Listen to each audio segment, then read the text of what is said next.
deep into the Dynasty off-season. This is buy or sell. Here are 5 players we have to make a live decision about after we give our own analysis to really test if we believe in what we are saying. This is Dynasty Points. We're back, and it starts right now.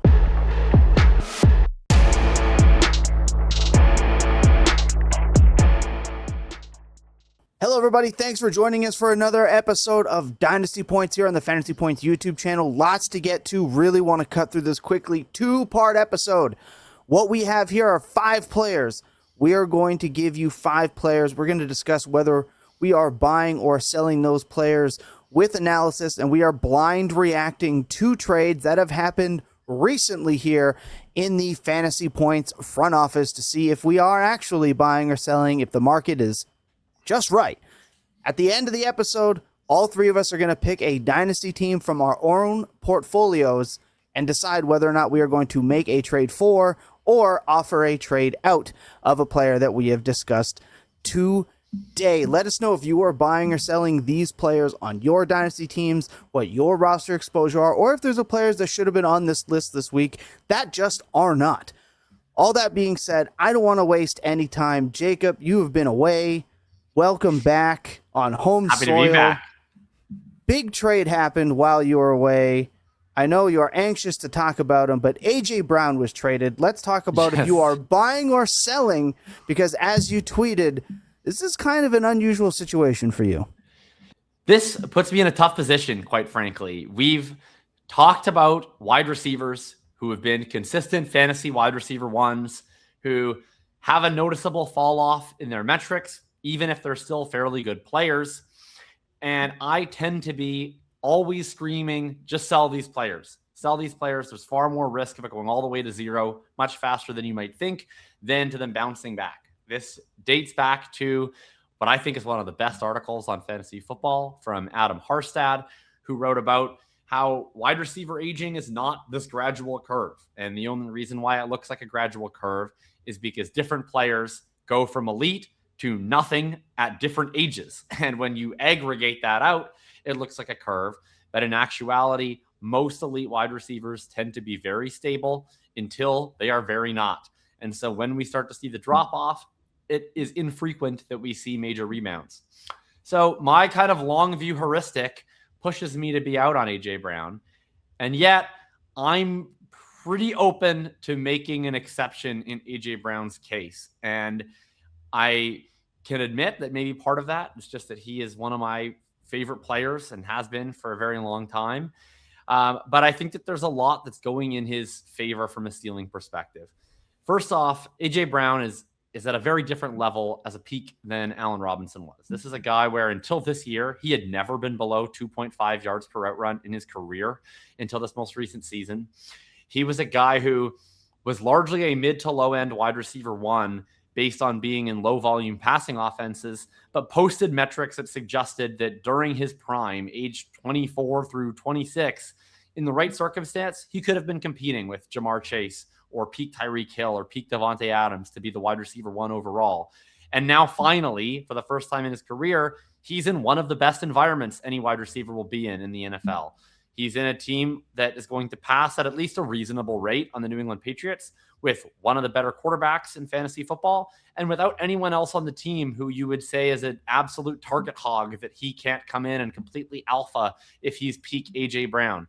And so I look at his ADP right now. You have it highlighted on the screen at the 603 in the 5-6 turn. And I just say, I accept that there is a risk that he's fallen off to a very major degree and will continue falling off more.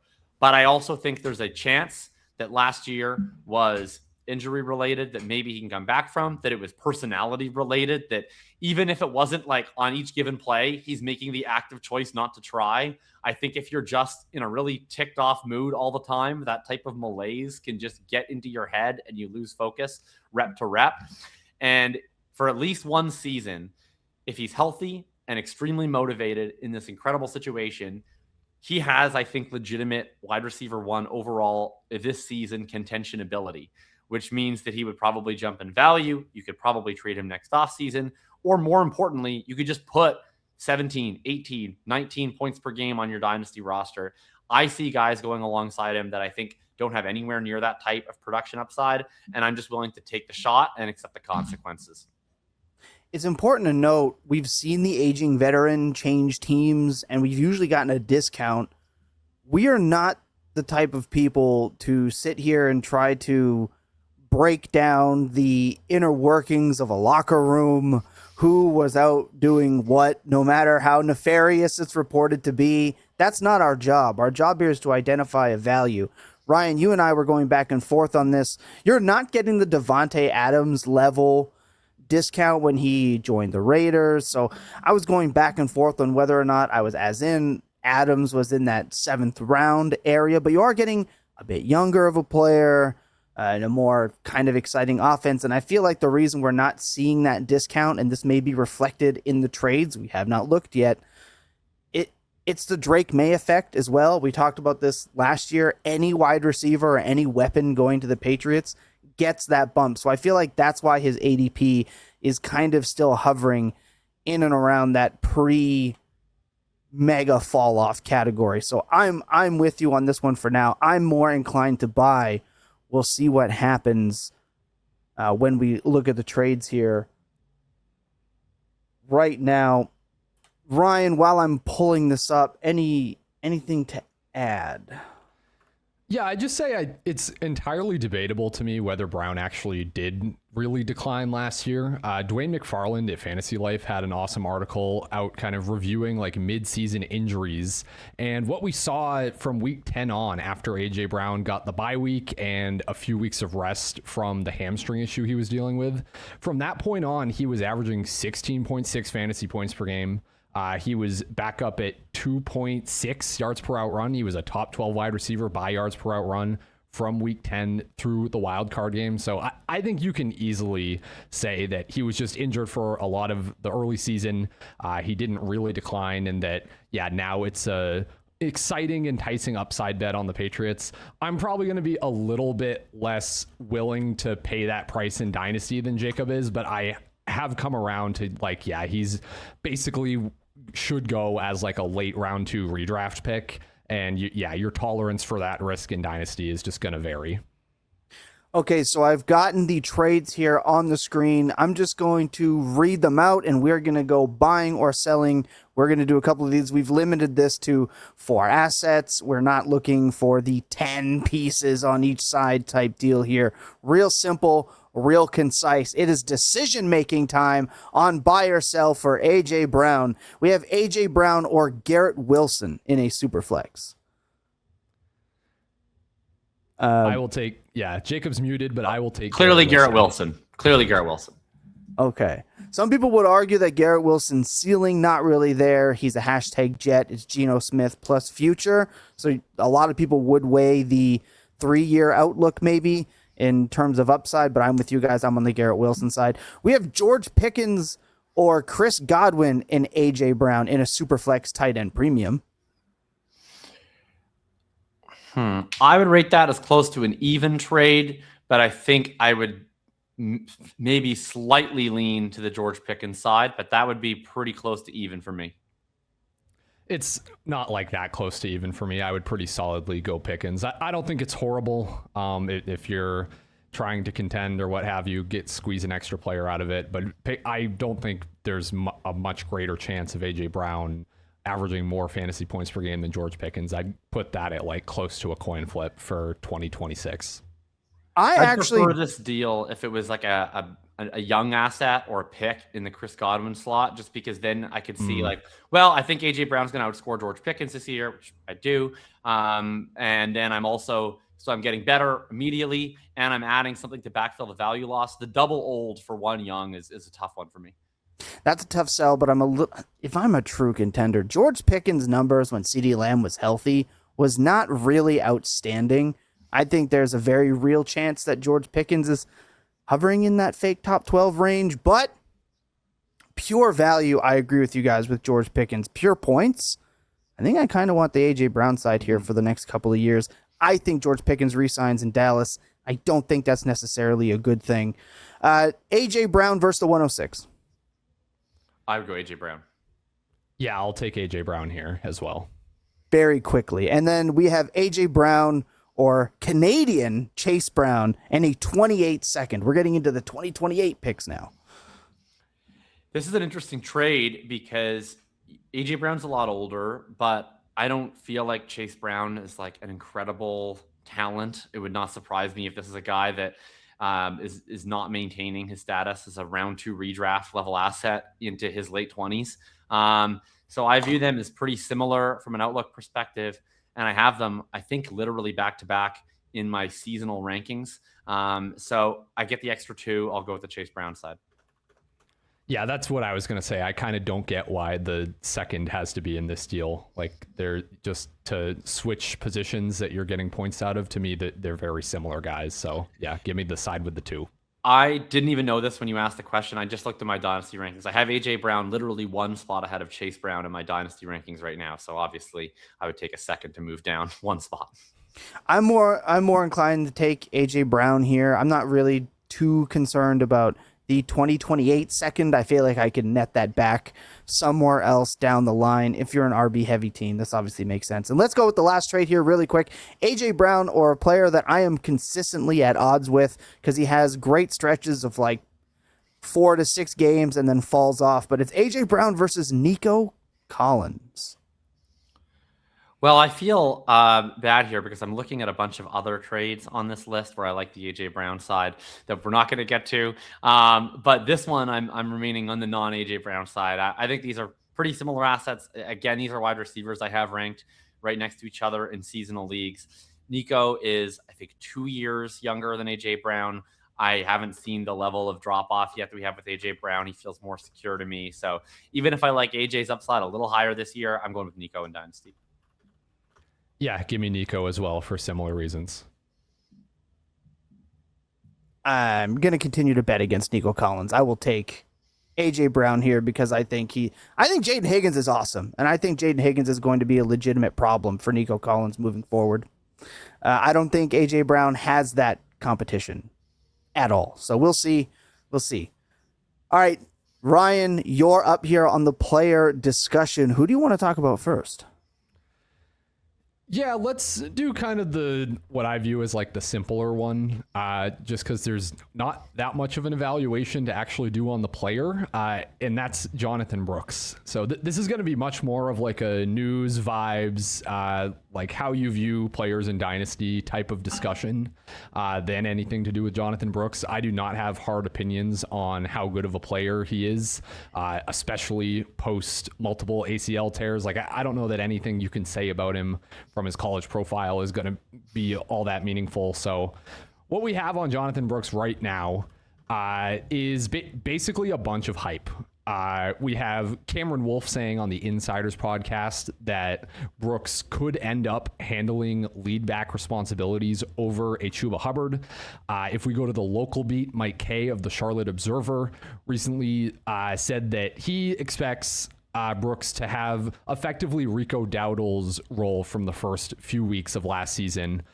For those that don't remember, Hubbard was kind of much more like at least a 2-down workhorse. Dowdle mixed in a little in the passing game, a little bit in like some red zone stuff, but Hubbard was like the clear lead back in that configuration.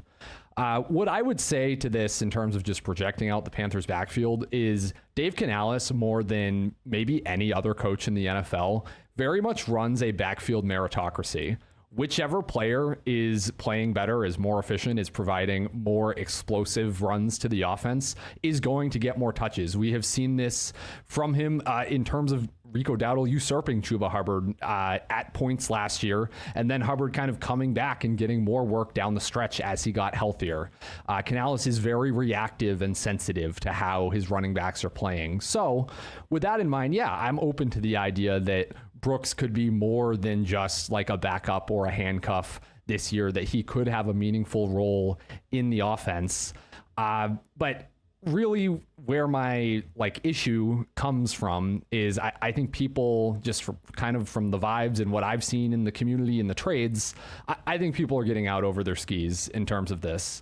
Even if you want to say like in the best possible outcome that Jonathan Brooks usurps Hubbard this year, goes into next season as like the presumptive starter. This will always just be a thing hanging over his head, that Dave Canales will always swap out a running back if he sees fit to do so. This is not like a round one running back with a ton of draft capital attached. Brooks is not like super young. He just kind of will immediately go into that tier of running backs like Kyron Williams for a lot of his career, or what Jacob just said about Chase Brown right now, where dynasty managers, I think, just won't be that convinced that this is like a stable, super talented asset that is going to carry value for years and years to come. So I just really think about, if you were trying to acquire Brooks or if he's on your team, how much more value can he realistically gain, even if he had like a pretty solid run out? Let's say he gets up to like a 60-40 role and beats out Hubbard by the end of the season. In that sense, like, what are you really winning? Where we'll look at trades, but I suspect that you can get like 80% of that kind of reward right now if you just cash out on the hype. But I'm interested to see some of these trades, but that's kind of where I lean, just that I don't think he's ever going to be viewed as like a super legitimate dynasty asset by a lot of the community. So I'd almost rather just take my gain now if I've been holding him on a rebuilder or he got him as a throw-in somewhere or what have you. I'm interested to get into the trades. I think I'm more optimistic. I just think if he gets back in the game, he looks good, he takes over the job, people, I think, are going to look at him back as the fairly high pedigree prospect that he was. I can say ranking-wise, you just showed the screen there at him sitting at 159 in your database. I have him ranked way higher than that. I have him ranked at 118 in my dynasty rankings. So I'm excited to see some of the trades. All right, let's get right into it. You saw by the ADP, I feel like I'm going to be more in on startup drafts. Right, he's going extremely late in startup drafts. We have him at the 14-3. That is a price I'm willing to draft at RB 43. I think that's a very reasonable price to draft. However, I feel like you're going to have to take him about a round or two earlier than that. Let's test his startup cost versus his trade cost. Let's head over to the trade database and set up Jonathan Brooks.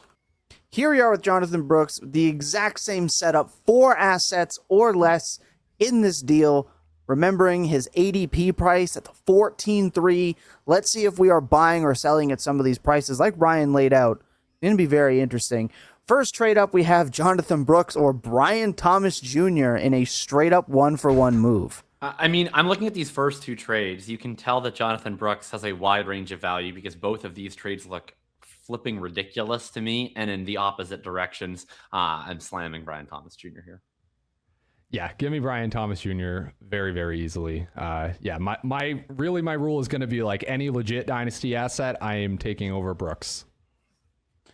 I'm with you guys here on this one. Let's go with the second trade, Jonathan Brooks and Marvin Harrison Jr., who we are not obvious fans of on this program. However, we also have Kenneth Gainwell and the 202.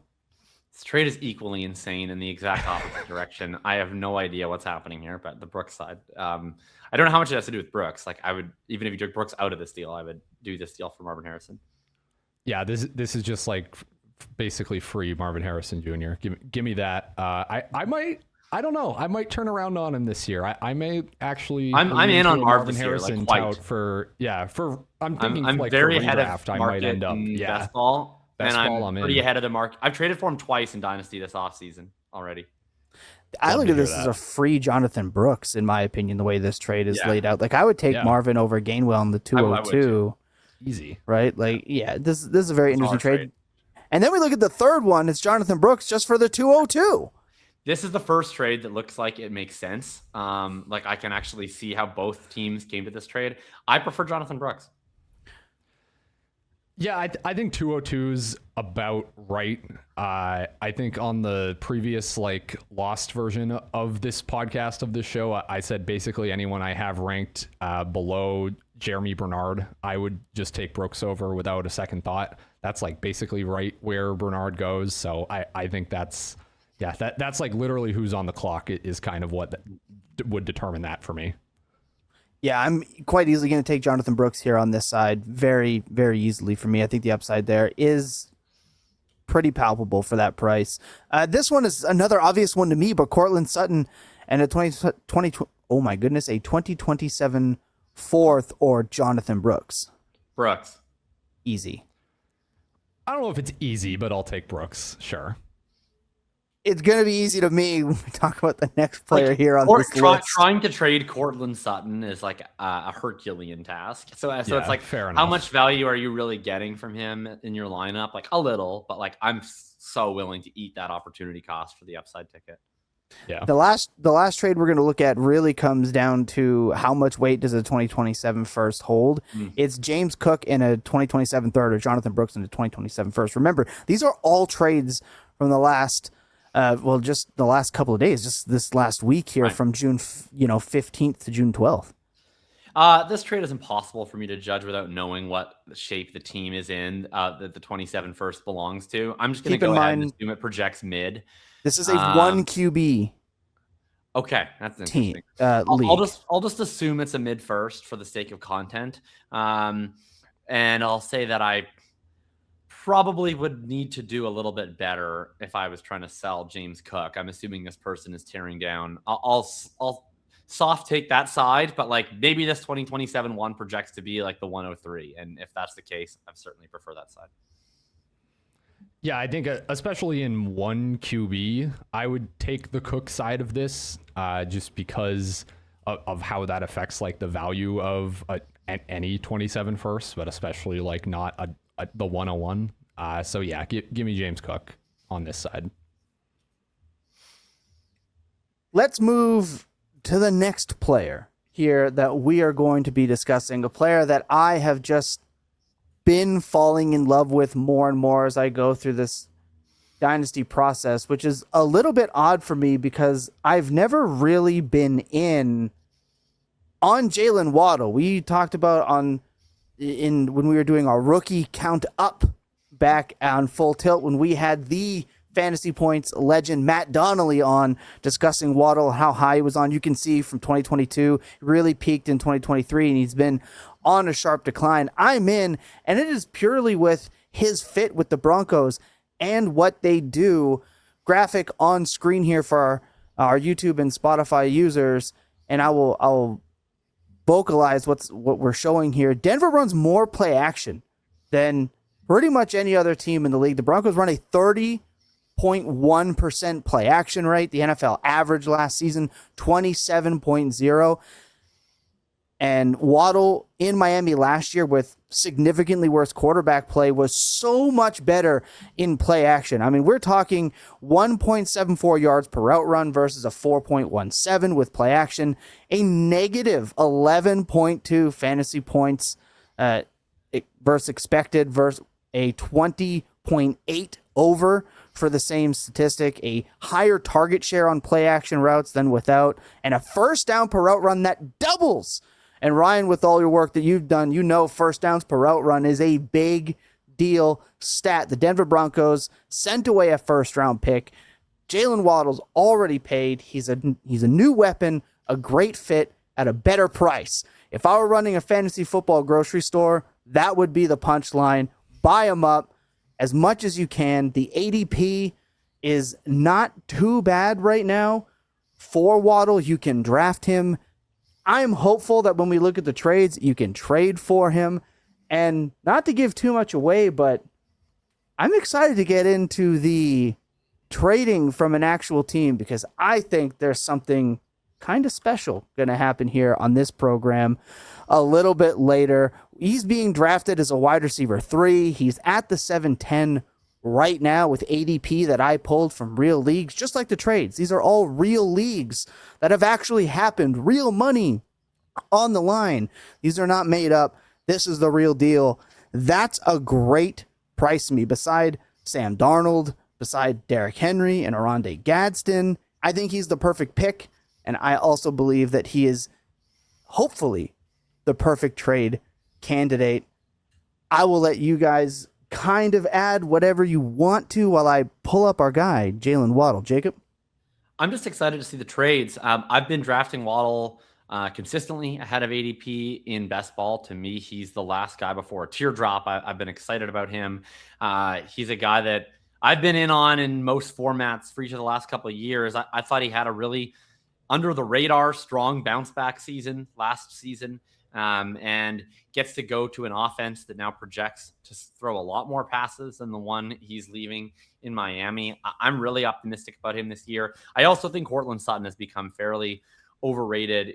He's been really reliant on just the sheer amount of route volume that he's been able to have in a Denver offense that passes a lot. His per route metrics are entirely mediocre, despite being next to fairly middling competition. I think Jaylen Waddle is going to out-target him by a very clear amount in the pecking order in Denver, and I'm excited to see it. Yeah, I basically agree. Jaylen Waddle since 2022, so once Tyreek Hill got to Miami, since then Waddle ranks 8th in the NFL in yards per route run. And if you look at that list of guys by yards per route run, it's basically Waddle and a ton of guys that are above like a 30% plus target share over that time frame. So yeah, going to a more pass-heavy offense, going to an offense where he's not competing with a Tyreek Hill, where I think Courtland Sutton is going to be much easier for him to alpha. We could just see alpha Jaylen Waddle this year. I'm super open to it. I like the offensive environment. So yeah, I suspect I'm going to be into this, and I'm going to like some of the Waddle sides of these. I agree. I believe Bo Nix led the league in pass attempts last year. Like, this is definitely a team that is not afraid to chuck the ball. And look, you can throw all your Bo Nix doubts out the window. We've seen back-to-back years of just electric fantasy football play. The arm is not a concern. I mean, who's going to forget the back foot dart from like the 2-yard line in between two defenders to Marvin Mims? I mean, we're talking about a team that's looked for speed, basically tried to create Jaylen Waddle in the aggregate with Franklin and Mims. Now Sean Payton has that guy.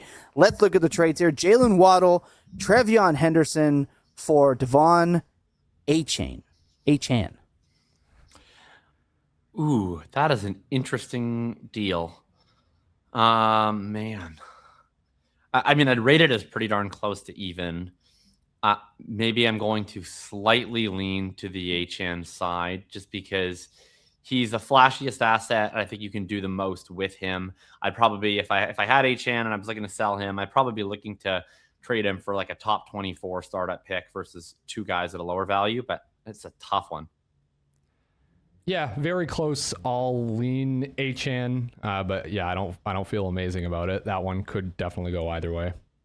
I'm more willing to go Waddle and Henderson here. I think the year 2 breakout for Henderson is very possible. We're really going to hope that the benching over small mistakes is a thing of the past here in year 2. As much as I love Ramondre Stevenson, you look at Henderson's ADP, that value feels safe right now.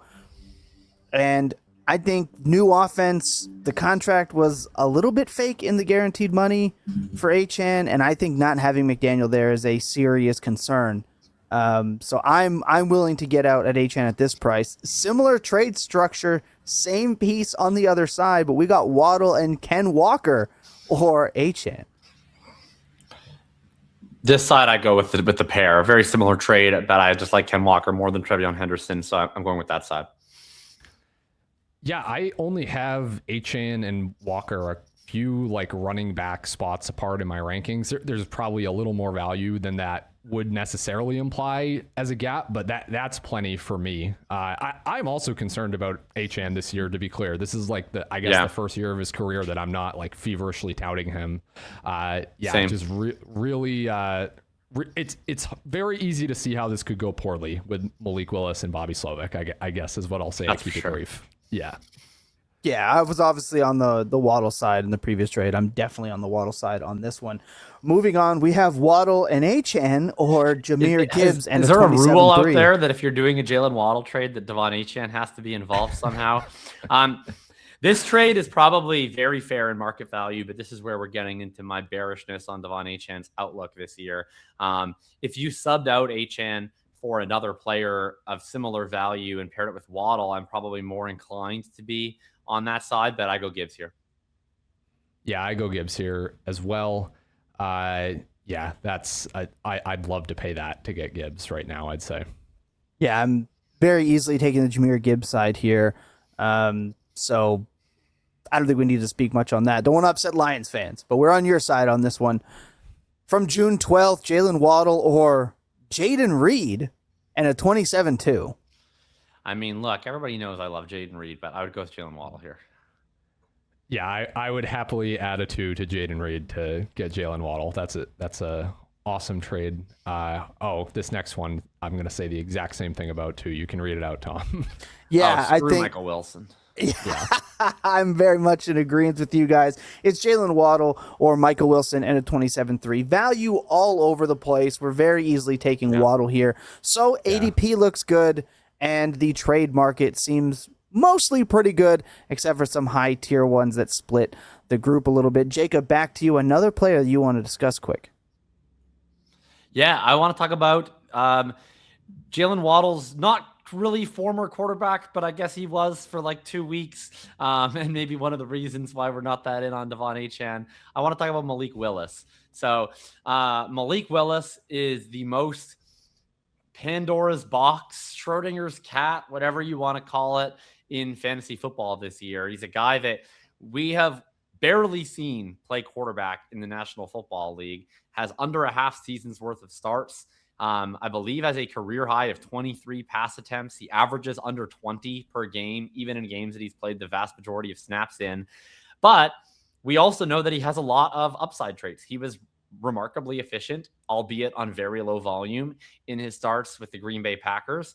And he has an extremely high rush rate, both as a scrambler and on design running opportunities. And for as long as we've been playing fantasy football, we know that there is QB1 upside whenever you get a quarterback who runs as often as Malik Willis does. For me, in Dynasty, this basically comes down to a pure gamble. I think that he is set up to start probably the entire season for the Miami Dolphins, and I would be genuinely surprised if he was not at least a high-end QB2 for as long as he's starting, based on how much I expect him to run. If he's actually a better quarterback than I expect him to be, he could pretty easily be a low-end QB1. And now the question is, can he play well enough this year in a very poor environment where his wide receiver room is being led by essentially 3 rookies, Malik Washington and Greg Dulcich, to actually earn himself the starting job beyond this year? It's a pretty minimal commitment to him financially beyond 2026. So I think it's a true audition season. I guess I would be a slight buy at his current cost, but I think it's going to be very team and very roster dependent because we're talking about a high risk, high reward asset. I'm really excited to look at the specific trades. I am as well. I'll just say on Willis, Tom had my article up on screen a minute ago. No need to bring it back up, Tom, but just to rattle off a couple interesting things from that one. Malik Willis by EPA per dropback over the past 2 seasons was about double the efficiency of Josh Allen last year, 35% more efficient than Lamar Jackson's amazing 2024 season. Irregardless of the design running stuff, he has been so statistically impressive in the limited sample we have. Of course, that's 3 starts for the Packers, but our last small sample EPA guys were Brock Purdy his rookie year and Sam Darnold with the Panthers, in terms of guys that it looked really weird. Why is their EPA so high? And both of those guys turned into legitimate NFL quarterbacks and dynasty assets. So there is some appeal here. This is a bet I usually make more in redraft leagues than in dynasty. That's just kind of how I play. But yeah, I'm really interested to see what the costs end up being here. He's the type of player that you roster when they become a meme. He was a meme on draft night. He's not one of the first type of players that you really cut because, again, you could end up in it doesn't take much to be a starter. We've very much seen that. So let's look at some of the trades here and how this works. Same deal, 4 assets or fewer. We have Malik Willis or the 111 here in 2026. I'm going to take Malik Willis pretty decisively. Yeah, I will as well. Interesting. That's obviously a contending team more than likely, so I understand that 100%. We've got Malik Willis or fantasy points favorite, Parker Washington. Man, that's tough. I've been like kind of Parker Washington pilled in recent weeks. I think this is too high upside, extremely low downside bets. I have them ranked very close. I'm looking at my dynasty rankings right now. I have them 94 and 99. Slight edge to Malik Willis. Yeah, I'll give the slight edge to Washington, but I don't think I feel that differently about either player from what Jacob just said. I think that's fair. I need Malik Willis on almost all my rosters, so I'm probably just going to lean Malik Willis just on play style alone. Fair. And here comes the big differential in terms of prices in the next two trades here. From the 14th of June, Malik Willis and a 26-4. That's a league that I think I'm in. And if you're in Devy leagues, 4s typically mean first round Devy picks. That's exactly what this is. Yeah, so it's actually a move back from like the early part to the late part of the Devy first round. Anyway, you can cut that, but that's what that is. I'm in that league. No, I'm not cutting that. That's awesome. The fact that you just identified that in your Devy draft is probably a good move if you're picking up Malik Willis, is my guess. Yeah. Not that I know anything about Devy, but I have to imagine getting Malik Willis. Because in Devy leagues, usually the first 2 or 3 rounds are reserved for rookies that weren't owned, and then 4, 5, and 6 are the Devy supplemental rounds. There we go. You can now, Ferris G, I know you're watching and I know you're listening. We talked Devy on this here program this week just for you. Malik Willis and one of my personal favorites, Jaden Higgins, for Zay Flowers. This is a little ridiculous. Zay Flowers. I'm taking Zay Flowers. Yeah, this trade is like engineered to try to make me say the Willis side because I also really like Higgins. But yeah, give me Flowers. This feels fairly ridiculous to me, and I will very easily take Zay Flowers here. We got Malik Willis and Cam Scatabo, or favorite of the program, Luther Burden, and a 26-3. I mean, look, I'm a proud owner of a Luther Burden jersey.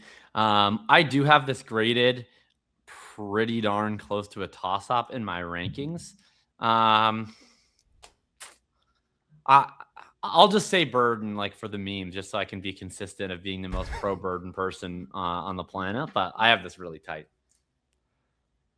Yeah, there you go. I will take the Willis and Scattaboo side. That's two. I think like similarly kind of high upside bets to Burden. I think Burden's more likely to hit than either of them individually. But I think you can pretty easily like win on that side of the trade, getting those 2 shots. I'll take the Luther Burden side here. I think Luther Burden has the greatest opportunity to reach the top 4, top 3 rounds in startups, really by just not being a total zero. I feel like the Dynasty community is going to shoot him up if he does anything. So I'm going to take the upside wins championships types. You're already seeing concern. There's already so much concern in the draft cycle about any running back that potentially went to the Giants, plus the ankle. And then, like Jacob laid out pretty well, it was not injury concern, but not really a commitment to him with a presumed very strong quarterback class here in 2027. I will just say I want to disagree with one thing you said, which is that I think Burden has to do more than like just kind of a little bit of anything to like maintain value or gain value. I actually think we're pretty harsh on the guys that we steam up in Dynasty and get really excited about that then disappoint. Like, look at Brian Thomas Jr.'s ADP. Look at Marvin Harrison Jr.'s ADP. Look at Lad McConkey. Doing not much would still be doing a lot more than any of those 3 did last year. Yeah, but have you also considered there's more of like a rubber band effect to these guys, I guess is what I'm saying. I don't think that there's like a soft valuation like built in for like the super hyped guys at all. Luther Burden was worth a first a week after Jacob suggested that he would be worth a first 6 months from when we just mentioned it. And he hadn't broken out.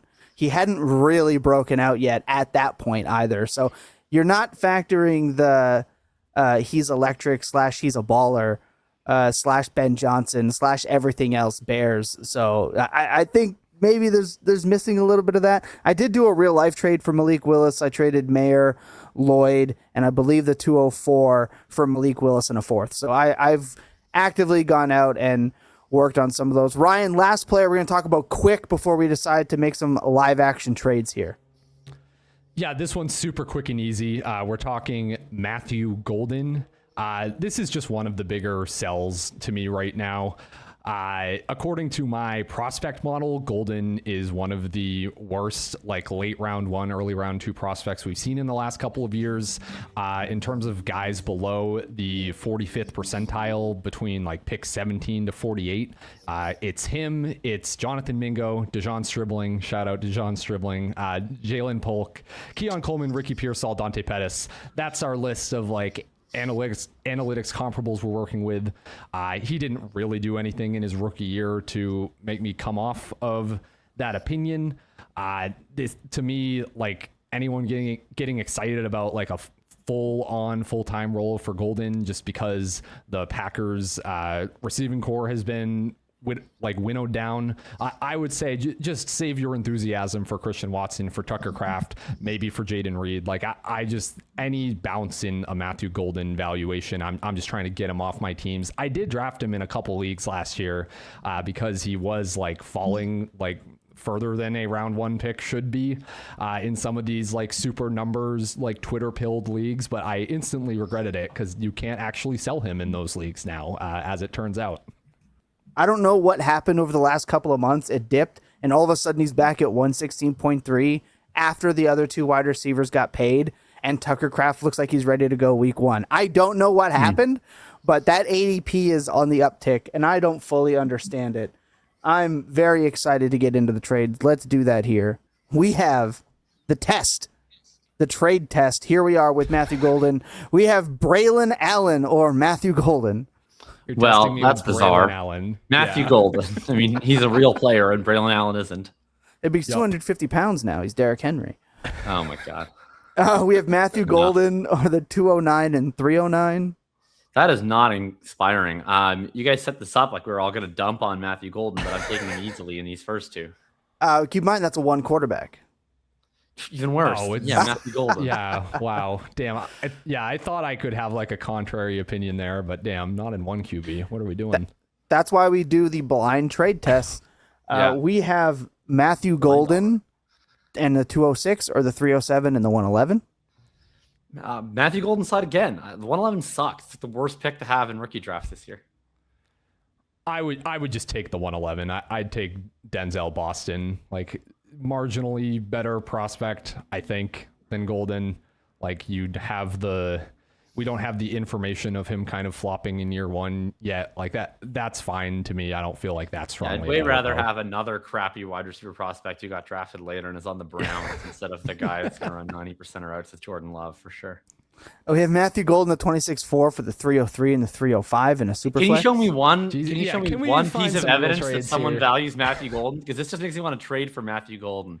There we go. The 6-1 down. You finally got one. Ricky Pearsall, Matthew Golden, Jeremy Bernard, the old Bill Simmons poo-poo platter for Tedero McMillan. Give me T-Mac. That one's crazy. Yeah. See, and that's why we do the blind test. It's analysis. We looked at the ADP, we looked at the ADP trend, and then we look what actually is happening in real leagues. And now it kind of suggests that maybe he is a sneaky buy, even with fairly low expectations. Notice there's no 27 picks involved in these. There's no 28 picks involved in these. Very specific that we're focusing on the 2026s. Let's get set up for the next fun little exercise we did this last episode. We're going to make real life trades for players. I'm obviously going to do Jaylen Waddle. He is somebody that I am looking to buy. And I think, Ryan, you roster him in a league that we are both in. And I want to know if you would accept, it's not on here, but I want to know live on air. I got a 28 first with your name on it. And I want to know 28-1 for your Jaylen Waddle on this team that I think is going to contend in the future. Yeah, I'll give a little bit of background on my team in this league, what people really need to know. This is one of the listener leagues that did it start up 1-2 years ago. My team is horrid, and this is like the worst startup I think I've maybe ever drafted. It's very, very rough. I've like traded away all my running backs, all my productive assets on this team. It's like CJ Stroud, Brock Purdy, if I remember correctly, at quarterback, and just not a whole lot going on this team. I have a ton of firsts coming up in future years, but it's just kind of one of those clunker types of teams where, honestly, maybe the one scenario where I'm like, yeah, I would just like sell Jaylen Waddle straight up for a future one.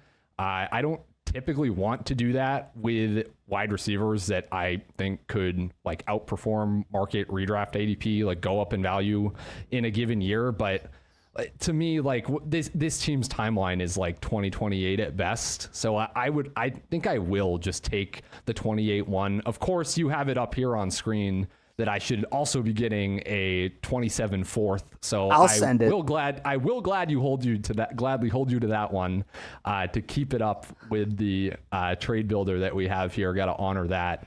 But yeah, this is just a league where I want draft capital effectively, and anything I just said about Waddle's near-term outlook kind of goes out the window. That's right. We got one done live. I'm sending it right now. We're accepting it live on air. Look at that. I love it. I love it. That's one more Waddle share for me. Jacob, we have you set up here. You're going to be deciding whether or not you are trading for or trading a player away. What do you have? Yeah, so I looked through your tool today. I looked at the ADP, and I saw one specific name that had about a half round higher ADP than AJ Brown that made my blood boil. And that was podcast disfavorite Rome Odunze. So I went to look, and I looked and saw, okay, where do I have Rome Odunze in my portfolio? And particularly, where do I have him on a contending team where AJ Brown could really be a big boost to my hopes? And I found one. It's called the Mickey Mouse League. I guess it's because I'm such a Mickey Mouse player that I roster Rome Odunze in this league. But I went and I looked at my roster. I found a team with Rome. And then I went and looked at the manager's team that has AJ Brown. And what I would probably do in this circumstance is I would send two offers. I would send straight up Rome Odunze for AJ Brown offer. And then I would find a little bit more of a sophisticated offer, which is the manager with AJ Brown in this league. They're, I would say, struggling from a points perspective at the quarterback position. Their two quarterbacks are Bryce Young and CJ Stroud. And my team, I have a bit of a surplus at the quarterback position. I have Baker and Kyler as like a QB2 platoon. I don't need both of them. So I went ahead and I offered Rome Odunze and my 27 second and Kyler Murray for AJ Brown and Breece Hall. Ooh, I like that. Give me that one more time. Rome Odunze and Rome Odunze for AJ Brown. And then I added on Kyler in a second on my side and Breece Hall from the other side. 26 or 27? 27. Oh, Cam, you got to accept this one, right? I mean, come on. It grades out as a fair trade. It is. Look at that. I didn't even need a calculator to find a fair trade. It grades out as a guru-approved fair trade on Jacob's side. We're going to get you the result of that trade on next week's episode. I'm excited to see how that one goes. Ryan, let's get you set up.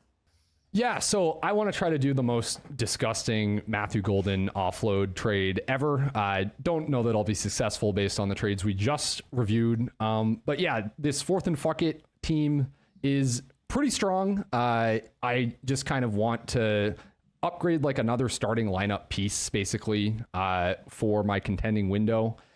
This team has Jaylen Waddle, so I can get a Jaylen Waddle share back potentially. So you can go ahead and just pull up Jaylen Waddle and Matthew Golden from this team in the calculator.